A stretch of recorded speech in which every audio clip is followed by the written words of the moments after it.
this was focused on men.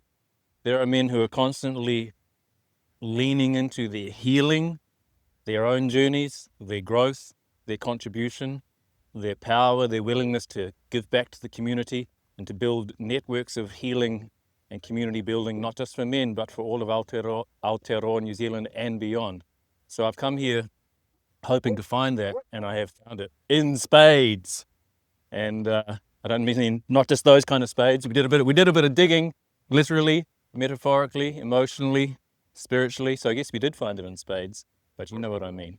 If you have time, I want to give a special shout out to, well, it could be so many people, but Carl for putting it all together.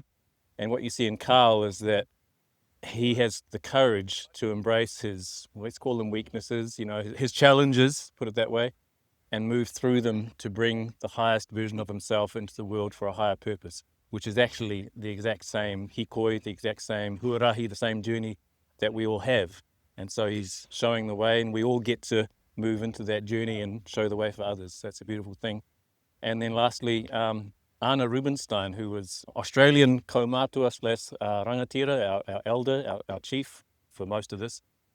And what he brought was a description of rites of passage as an all-encompassing framework for the journeys of life through rising through the various stages of a boy to man to elder and the growth cycles and the necessity of community and healing along the way in that, but also getting to grips with what we lose, the fear, the loss, the betrayal, the griefs, and how we actually weave our power by embracing more and more of both sides of that scale and moving further and further up and becoming who we've always known we were meant to be.